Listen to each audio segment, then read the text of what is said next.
کا نام لے کر جو بڑا مہربان نہایت رحم والا ہے۔ الف لام میم۔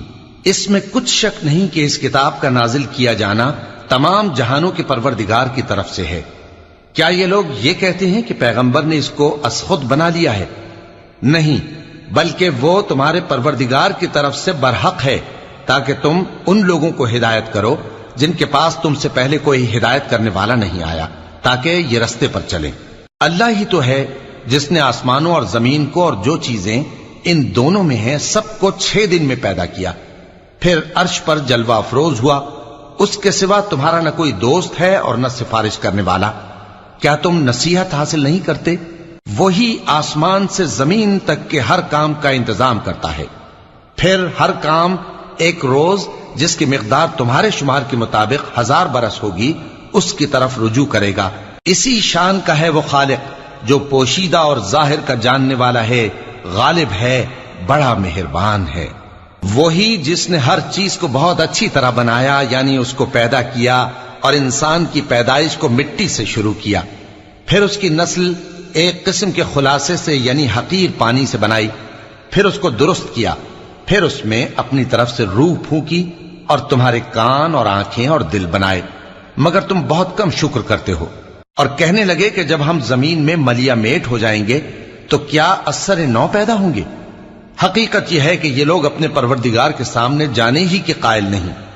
کہہ دو کہ موت کا فرشتہ جو تم پر مقرر کیا گیا ہے تمہاری روحیں قبض کر لیتا ہے، پھر تم اپنے پروردگار کی طرف لوٹائے جاؤ گے، اور تم تعجب کرو جب دیکھو کہ گناہگار اپنے پروردگار کے سامنے سر جھکائے ہوں گے اور کہیں گے کہ اے ہمارے پروردگار، ہم نے دیکھ لیا اور سن لیا، تو ہم کو دنیا میں واپس بھیج دے کہ نیک عمل کریں، بے شک ہم یقین کرنے والے ہیں۔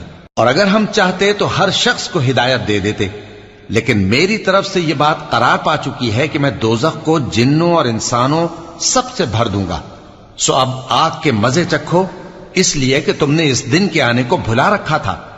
آج ہم نے بھی تمہیں بھلا دیا ہے، اور جو کام تم کرتے تھے ان کی سزا میں ہمیشہ کے عذاب کے مزے چکتے رہو۔ ہماری آیتوں پر تو وہی لوگ ایمان لاتے ہیں کہ جب ان کو ان کے ذریعے نصیحت کی جاتی ہے تو سجدے میں گر پڑتے اور اپنے پروردگار کی تعریف کے ساتھ تسبیح کرتے ہیں اور غرور نہیں کرتے۔ ان کے پہلو بچھونوں سے الگ رہتے ہیں، اس حال میں کہ وہ اپنے پروردگار کو خوف اور امید سے پکارتے اور جو کچھ ہم نے ان کو دیا ہے اس میں سے خرچ کرتے ہیں۔ سو کوئی شخص نہیں جانتا کہ ان کے لیے کیسی آنکھوں کی ٹھنڈک چھپا کر رکھی گئی ہے، یہ ان اعمال کا صلہ ہے جو وہ کرتے تھے۔ بھلا جو مومن ہو وہ اس شخص کی طرح ہو سکتا ہے جو نافرمان ہو؟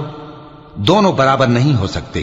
جو لوگ ایمان لائے اور نیک عمل کرتے رہے ان کے رہنے کے لیے باغ ہیں، یہ مہمانی ان کاموں کی جزا ہے جو وہ کرتے تھے، اور جنہوں نے نافرمانی کی ان کے رہنے کے لیے دوزخ ہے، جب چاہیں گے کہ اس میں سے نکل جائیں تو اس میں لوٹا دیے جائیں گے، اور ان سے کہا جائے گا کہ جس دوزخ کے عذاب کو تم جھوٹ سمجھتے تھے اس کے مزے چکھو، اور ہم ان کو قیامت کے بڑے عذاب سے پہلے دنیا کے عذاب کا بھی مزہ چکھائیں گے، شاید وہ ہماری طرف لوٹ آئیں۔